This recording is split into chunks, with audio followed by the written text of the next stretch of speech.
بسم اللہ الرحمن الرحیم۔ السلام علیکم۔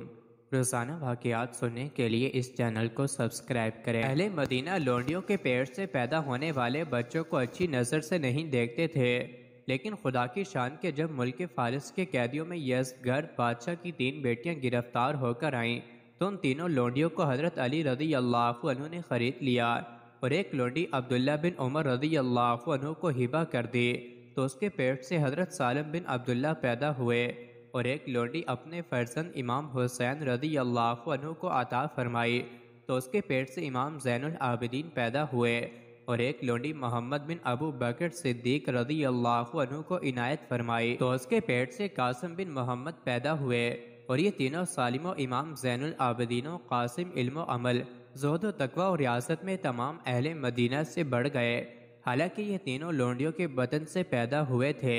یہ دیکھ کر اہل مدینہ کو لونڈیوں کی رغبت بہت بڑھ گئی اور لونڈیوں کے بدن سے پیدا ہونے والے بچوں کو اہل مدینہ عزت و وقت کی نظر سے دیکھنے لگے۔ حضرت سعد بن ابراہیم بن عبد الرحمن کی کنیت ابو اسحاق یا ابو ابراہیم ہے۔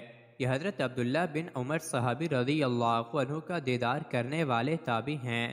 یہ اپنے والد و قاسم بن محمد و عبداللہ بن جعفر وغیرہ محدثین سے حدیث کی روایت کرتے ہیں، اور امام زہری و سفیان بن عینیہ وغیرہ ان سے حدیث روایت کرنے والوں میں ہیں۔ شعبہ محدث جب کبھی ان کا تذکرہ فرماتے تھے تو یوں کہتے تھے کہ سعد بن ابراہیم میرے حبیب ہیں، انتہائی پرہیزگار اور اعلیٰ درجے کی عبادت گزار ہیں۔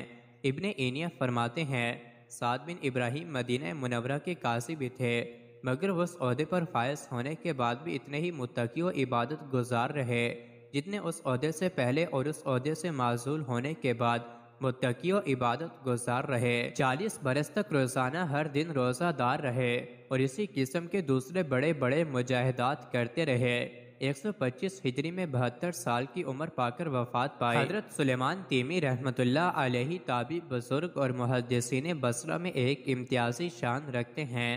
صحابہ میں حضرت انس رضی اللہ عنہ اور تابعین میں اسے اعمش و حسن بصری و ابو الاسحاق سبی وغیرہ کے شاگرد ہیں، اور شعبہ و سفیان ثوری و سفیان بن عینیہ و عبداللہ بن مبارک و حماد بن سلمہ جیسے کثیر الحدیث فاضلوں کے استاد حدیث ہیں۔ بصرہ کے بڑے بڑے عابدوں میں ان کا شمار ہے۔ یہ ایسے صاحب کرامت عبادت گزار تھے کہ عمر بھر ان کا یہ معمول رہا کہ عشاء کے وضو سے فجر تک ساری رات نوافل پڑھا کرتے تھے۔ ذوالقعدہ 143 ہجری میں 92 برس پائی۔ مزید ایسی ہی ویڈیوز کے لیے چینل کو ضرور سبسکرائب کریں۔